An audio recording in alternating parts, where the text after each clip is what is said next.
नमस्कार, बहुत स्वागत है आप सभी का। मैं हूं अंजलि सिंह। भोपाल से बड़ी खबर का सबसे पहले रुख करेंगे। बीजेपी ने जारी की बचे हुए प्रत्याशियों की लिस्ट। गुना और विदिशा में प्रत्याशियों के नामों का ऐलान हो गया है। विदिशा से बीजेपी ने मुकेश टंडन को प्रत्याशी बना दिया है। वहीं पन्ना लाल शाक्य को गुना से उम्मीदवार बनाया गया है।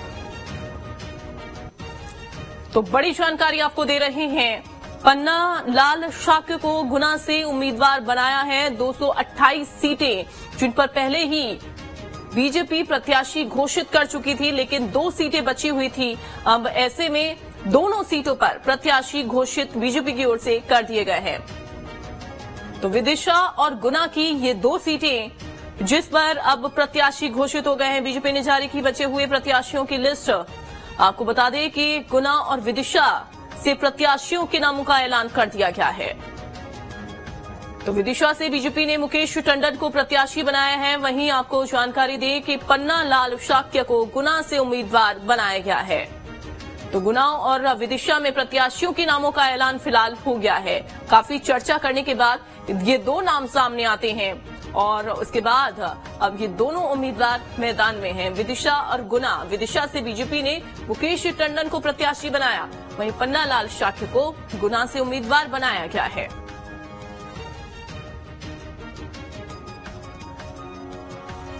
नीलम हमारे साथ जुड़ गई हैं। नीलम, 228 सीटों पर प्रत्याशी घोषित पहले ही बीजेपी कर चुकी थी, लेकिन अब बची हुई 2 सीटों पर भी प्रत्याशी घोषित कर दिए हैं बीजेपी ने। जी बिल्कुल, देखिए बीजेपी ने अब तक जो है 5 सूची जारी की थी, जिसमें जो है करीब 228 प्रत्याशियों का नाम घोषित कर दिया था और अब जो है बची हुई 2 सीटों पर भी नाम जारी कर दिए गए हैं। विदिशा और गुना सीट पर रोका गया था और अभी जो है थोड़ी ही देर पहले बीजेपी की तरफ से दोनों सीटों पर प्रत्याशियों के नाम की घोषणा हो गई है। विदिशा से हम बात करें तो मुकेश टंडन को एक बार फिर से मौका दिया गया है। 2018 में भी जो है मुकेश टंडन विदिशा से प्रत्याशी बनाए गए थे। हालांकि वे कांग्रेस के जो प्रत्याशी और वर्तमान विधायक शशांक भार्गव से उनको हार का सामना करना पड़ा था। पर क्योंकि अगर हम मुकेश टंडन के प्रोफाइल की बात करते हैं तो मुख्यमंत्री शिवराज सिंह चौहान के काफी करीबी माने जाते हैं मुकेश टंडन, और लगातार जो है मंथन का दौर जब विदिशा सीट पर किया जा रहा था तो उनका नाम काफी ज्यादा ऊपर नजर आ रहा था। गुना सीट की अगर हम बात करते हैं तो गुना सीट से पूर्व विधायक रहे पन्ना लाल शाक्य को जो है मौका दिया गया है। वहीं अगर हम गुना सीट की बात करते हैं तो यहाँ पे संघ की काफी बढ़िया सीट ये मानी जाती है। सरकार की भी ये अच्छी एक कहना चाहिए बीजेपी की एक सुरक्षित सीट मानी जाती है और साथ ही सिंधिया परिवार का भी यहाँ पर जो है थोड़ा असर देखने को मिलता है। तो इस वजह से यहाँ पर पेश फंसा हुआ था, जिसके बाद अब जो है पन्ना लाल शाक्य को यहाँ से टिकट दिया गया है। तो ये जो है एक बड़ी खबर है इस वक्त की कि लगातार मंथनों के बाद जो है, और क्योंकि कल भी जब केंद्रीय गृह मंत्री अमित शाह आए थे तो उन्होंने भी इस बारे में मंथन किया था कि किसे जो है टिकट दिया जाना चाहिए, क्योंकि देखिए अब सिर्फ कल का मौका है प्रत्याशियों के पास नामांकन दर्ज करने का। तो ऐसे में बहुत समय जब ये 2 सीटों पे ले लिया गया था तो ये कयास लगाए जा रहे थे कि आज या कल में प्रत्याशियों के नाम की घोषणा हो जाएगी, और हम देख रहे हैं कि प्रत्याशियों के नाम की जो घोषणा है वो हो गई है। जी देख रहे हैं कि जैसे जैसे प्रत्याशियों के नामों का ऐलान हुआ वैसे वैसे जो दावेदार थे उनमें कहीं ना कहीं बगावत के सुर उठ रहे थे, वो कहीं ना कहीं विरोध में थे। लेकिन अब ये जो 2 सीटों पर प्रत्याशी घोषित हुए हैं, इसके बाद क्या किसी दावेदार जो कि चाहता था कि उसको टिकट मिल जाए, बगावत का दौर देखा गया है अभी तक, या अभी तक फिलहाल मामला ठंडा है? जी देखिए, ये नाम जारी जो है थोड़ी ही देर पहले हुए हैं, तो ऐसे में फिलहाल बगावत के सुर कहीं से नजर नहीं आ रहे। पर क्योंकि दोनों ही सीटों की अगर हम बात करते हैं तो यहाँ पर जो दावेदार हैं वो कई ज्यादा थे। विदिशा सीट पर ही जो है अलग अलग जो दावेदारी पेश कर रहे थे। संघ का अपना एक अलग चेहरा संघ चाह रही थी कि उनका मिले। सरकार की तरफ से जो है मुकेश टंडन के नाम पर सहमति लगभग बनती हुई नजर आ रही थी। तो ऐसे में अब जो है मुकेश टंडन को मौका दे दिया गया। वहीं गुना से जो है बड़ा फेरबदल जरूर देखने को मिला है। जो वर्तमान विधायक है गोपीलाल जाटव, उनका टिकट काटा गया है। तो ऐसे में अब ये देखना होगा कि क्या इन सीटों पर बगावती सुर नजर आते हैं या नहीं, क्योंकि दावेदारों की संख्या यहाँ पर ज्यादा थी। विदिशा सीट में 3 से 4 जो नेता है वो दावेदारी पेश कर रहे थे, तो वहीं गुना से भी जो है लगभग इसी तरह की स्थिति समझ में आ रही थी। और यही कारण भी रहा कि लगातार जो है इन सीटों पर मंथन का जो दौर है वो चल रहा था। विदिशा सीट पहले काफी सुरक्षित मानी जाती रही है। अगर हम देखें तो विदिशा का जो संसदीय क्षेत्र है वो लगभग बीजेपी के पास ही रहा है। फिर चाहे हम अटल बिहारी वाजपेयी की बात करें, सुषमा स्वराज की बात करें, मुख्यमंत्री शिवराज सिंह चौहान भी यहाँ से संसदीय चुनाव लड़ चुके हैं। पर 2018 के चुनाव में जो है विदिशा विधानसभा सीट से बीजेपी को हार का सामना करना पड़ा था। मुकेश टंडन ही उस वक्त जो है चुनावी मैदान में थे। करीब 20,000 के वोट अंतर से जो है उनको हार का सामना करना पड़ा था। ऐसे में बीजेपी जो है इस बार वो गलतियां नहीं दोहराना चाहती थी। लगातार मंथन किया जा रहा था, सर्वे की भी बात कही गई थी और कहीं न कहीं मुकेश टंडन का नाम लगभग सभी दावेदारों में सबसे ऊपर था। तो ऐसे में मुकेश टंडन को एक बार फिर से पार्टी ने चुनावी मैदान में उतारा है, उन पर अपना भरोसा जताया है। गुना सीट की भी हम बात करते हैं तो देखिए ग्वालियर चंबल अंचल की गुना सीट आती है। सिंधिया परिवार का भी यहाँ पर जो है असर देखने को मिलता है। इसके अलावा संघ की भी एक सुरक्षित सीट मानी जाती रही है और इसी वजह से कहीं न कहीं पेच फंसा हुआ था। तो पन्नालाल शाक्य को जो है एक बार फिर से मौका दिया गया है यहाँ से। जी बिल्कुल नीलम, अगर हम बात करें दोनों ही पार्टियों के प्रत्याशियों की, कांग्रेस और बीजेपी की, दोनों में ही अब कितना कड़ा मुकाबला देखने को मिल रहा है? जी बिल्कुल, देखिए कड़ा मुकाबला तो जरूर देखने को मिलेगा क्योंकि गुना सीट हालांकि बीजेपी के पास में थी, पर विदिशा सीट में 2018 में हार का सामना करना पड़ा था। और ऐसे में बीजेपी की यही कोशिश थी कि जो हारी हुई सीट है विदिशा, क्योंकि ये सबसे सुरक्षित सीट पहले तक मानी जाती रही थी। 18 के चुनाव में भी जो है पार्टी को लग रहा था कि ये सीट जो है निकल जाएगी क्योंकि सबसे सुरक्षित है। संघ का असर भी देखने को मिलता है। तो सरकार के भी जो बड़े वरिष्ठ नेता हैं यहाँ से चुनावी मैदान में रहे हैं, उनका संसदीय क्षेत्र रहा है। पर 2018 में बीजेपी को यहां से जो है जोरदार धक्का लगा था और वो गलतियां जो है 2023 के चुनाव में बीजेपी नहीं जो है उठाना चाह रही थी। इसलिए इस सीट को होल्ड पे रखा गया था ताकि यदि किसी दावेदार के नाम की घोषणा की जाती है तो ऐसे में अगर बगावती सुर कहीं पर देखने को मिलते हैं तो पहले उन बगावती सुर को, नाराजगियों को कम किया जाए। और हमने ये देखा भी कि कल जब केंद्रीय गृह मंत्री अमित शाह भोपाल संभाग की बैठक ले रहे थे तो उन्होंने ये कहा भी कि नाराज नेताओं को पहले मनाया जाए ताकि उनकी नाराजगी का जो नुकसान है वो पार्टी को ना उठाना पड़े।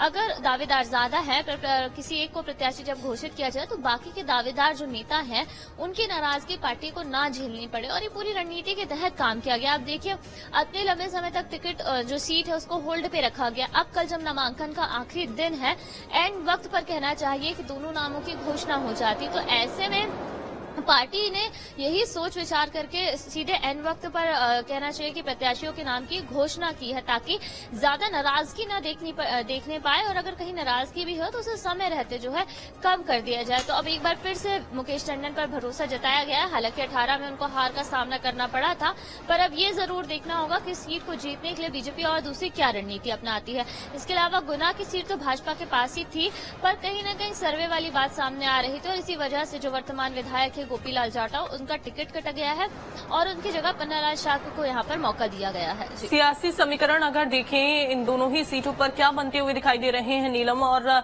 जातीय समीकरण इन सीटों पर कैसे हैं, और इन सीटों पर ये जो जातीय समीकरण है वो किसको ज्यादा लाभ दिलवा सकते हैं? जी बिल्कुल, देखिए अगर हम जातिगत समीकरण की बात करते हैं तो विदिशा में ऐसे कोई कहना चाहिए कि किसी बड़ी जाति का वर्चस्व नहीं है। ब्राह्मण से लेकर के हर एक समाज यहाँ पर नजर आता है, पर क्योंकि यहाँ इस सीट पर जो है संघ का ज्यादा प्रभाव देखने को हमेशा से मिला है और ये अटल बिहारी वाजपेयी, सुषमा स्वराज, शिवराज सिंह चौहान, इनका ये संसदीय क्षेत्र भी रहा है। तो ऐसे में कोशिश यही की जाती रही है ऐसी बड़ी सीटों पर कि किसी बड़े चेहरे को भी उतारा जाए। देखिए 2013 में भी जब चुनाव हुए थे तो मुख्यमंत्री शिवराज सिंह चौहान ने भी विदिशा सीट से चुनाव लड़ा था, उसके बाद वो जीते भी थे। पर 2018 में कहीं ना कहीं पार्टी से गलती हुई, कहीं ना कहीं ओवर कॉन्फिडेंस था कि ये सीट जो है जीत जाएगी, पर वही कहना चाहिए अति आत्मविश्वास पार्टी को भारी पड़ा था। 2008 में जो हार है उसका सामना करना पड़ा था। मुकेश टंडन मुख्यमंत्री शिवराज सिंह चौहान के काफी करीबी माने जाते रहे हैं और जब विदिशा सीट पर नाम होल्ड किए गए थे तो यही बात भी सामने आई थी कि हो सकता है पार्टी एक बार फिर से मुकेश टंडन को ही अपना चेहरा बनाए, क्योंकि कहीं न कहीं लगातार वो अपने क्षेत्र में काम कर रहे हैं और जनता के बीच में जाते रहे हैं। पर संघ की अपनी एक अलग पसंद यहाँ पर समझ में आ रही थी, संगठन का अपना एक चेहरा यहाँ पर देखने को मिल रहा था। तो ऐसे में एक बार फिर से मुकेश टंडन को मौका देना पार्टी की रणनीति को दर्शाता है कि जो नेता वहाँ कायम कर रहा था उसे एक बार फिर से मौका दिया गया है। गुना सीट की हम बात करते हैं, ग्वालियर चंबल में आती है। 3 से 4 फैक्टर यहाँ पर काम करते हैं। हालांकि ये भाजपा की ही सीट रही है। गोपीलाल जाटव यहाँ से इस वक्त विधायक है, तो उनका टिकट काटना जरूर एक ये बड़ा फेरबदल है कि वर्तमान विधायक का जो है टिकट काटा गया है और पन्नालाल शाक्य को मौका दिया गया है। तो ये जो एक लगातार हम देख रहे थे कि 228 सीटों पर तो प्रत्याशियों के नाम की घोषणा हो गई थी, पर 2 सीटों पर लगातार मंथन की बात की जा रही थी। बिल्कुल नीलम, यहाँ वर्तमान विधायक का टिकट काट देना और उसके बाद फिर किसी दूसरे दावेदार को मौका दे देना बीजेपी के लिए क्या ये नुकसानदायक साबित हो सकता है? चूंकि बगावतें तो हम देख रहे हैं, हालांकि बीजेपी इसे कंट्रोल करने की कोशिश कर रही है। खुद अमित शाह लगातार बैठ के कर रहे हैं। 3 दिवसीय उनका ये दौरा, 3 दिवसीय दौरे में हम देख रहे हैं कि वो उनका पूरा फोकस जो है वो डैमेज कंट्रोल पर रहे। लेकिन अब गुना सीट की ही हम बात कर ले, जो आप बता रही हैं टिकट काट दिया गया है, ऐसे में क्या यहाँ पर कुछ असर देखने को मिलेगा? जी देखिए, जब लगातार मंथन की बात की जा रही थी तो पन्नालाल शाक्य का ही नाम जो है कहीं न कहीं चर्चाओं में बना हुआ था, क्योंकि गोपीलाल जाटव जो कि वर्तमान विधायक है इस क्षेत्र में नाराजगी का सामना कर रहे थे। कहीं न कहीं कार्यकर्ता नाराज थे, जनता नाराज थी और ऐसे में पार्टी जो है ना तो कार्यकर्ताओं की ना ही जनता की नाराजगी उठाने के मूड में थी। सर्वे की बात यहाँ पर सामने आ रही है कि पन्नालाल शाक्य का नाम इस वजह से भी आ रहा था क्योंकि वो पहले भी विधायक रह चुके हैं और क्षेत्र में लगातार जो है काम करने वाले नेताओं में से है और कहीं न कहीं संघ और सरकार दोनों की ही पसंद माने जा रहे थे।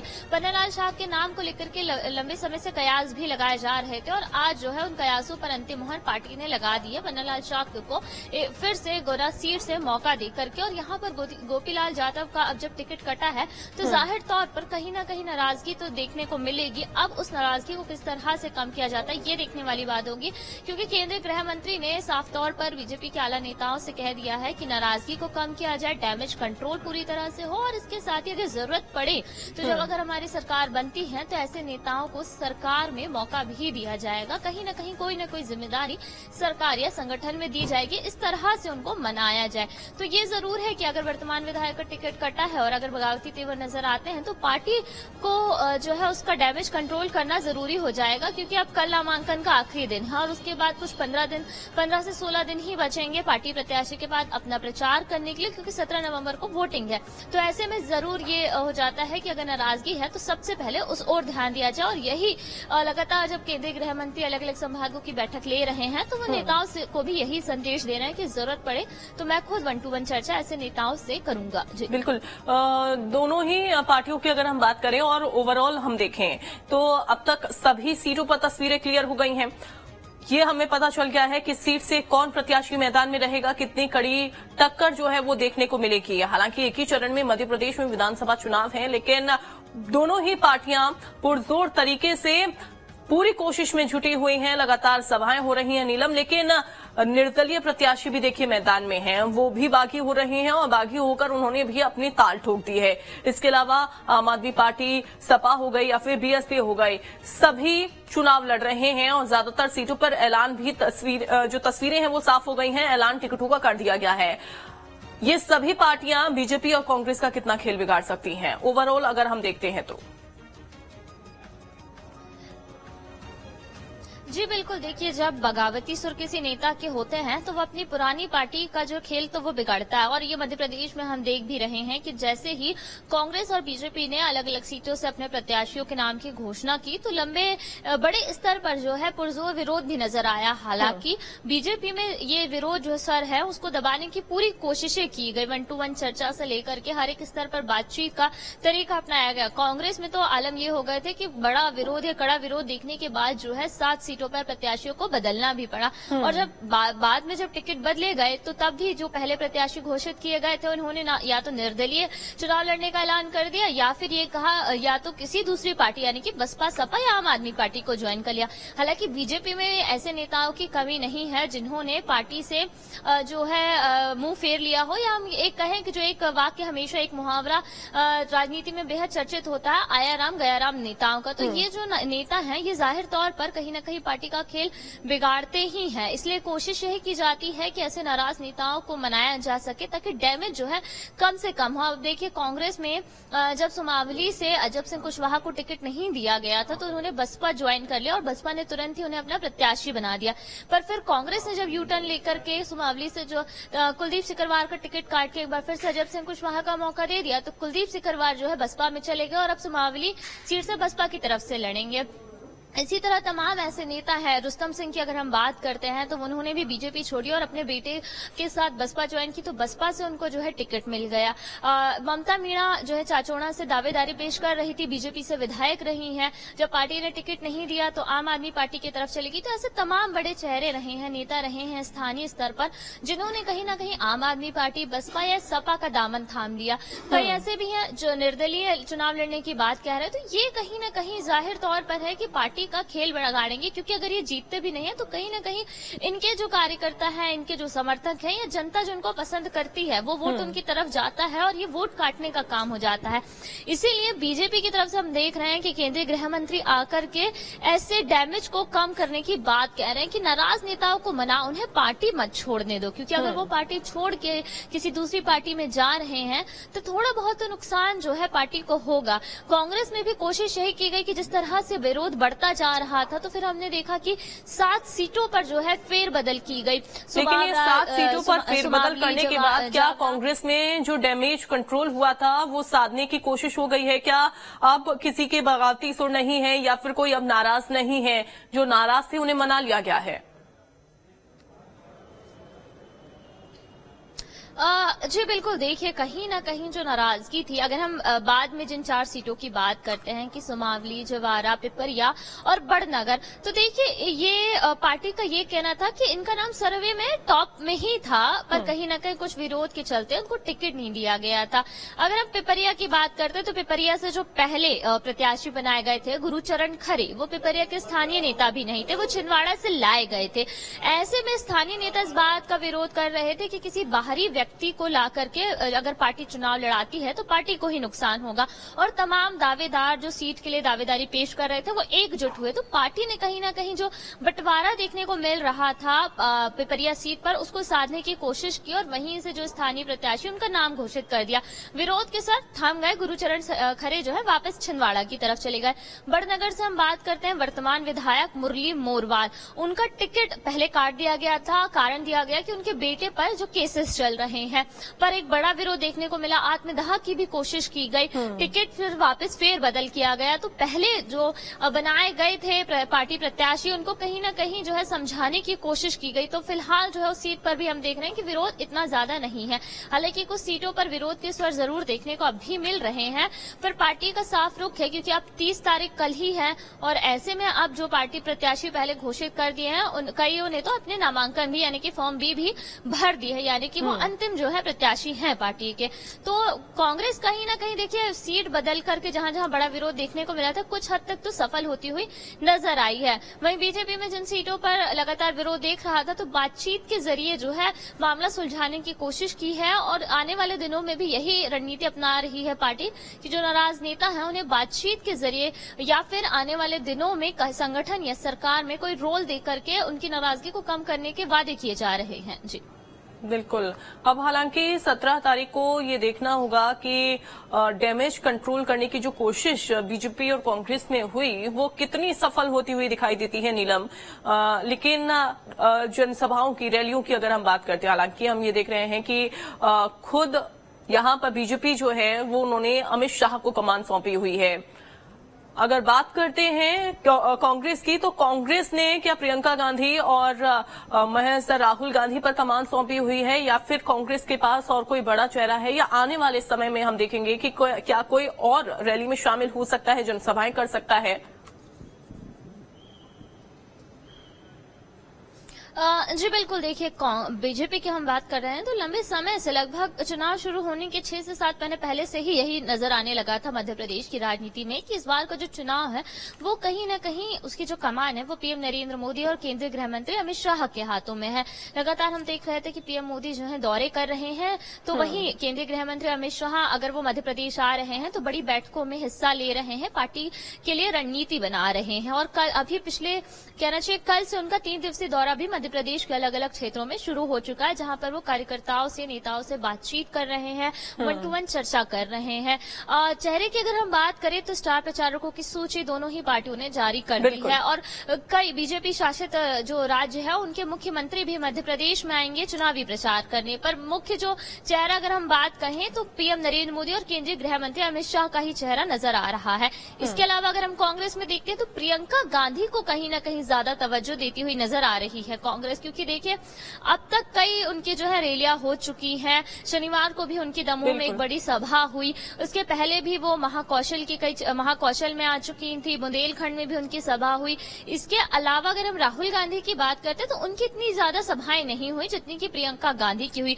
चुनावी बिल्कुल, और आने वाले समय में जो स्टार प्रचारकों की जो सूची जारी हुई है वो स्टार प्रचारक भी पहुंचेंगे और रैलियां रोड शो करने वाले हैं, वो तस्वीर भी देखनी होगी। फिलहाल बहुत शुक्रिया आपका नीलम।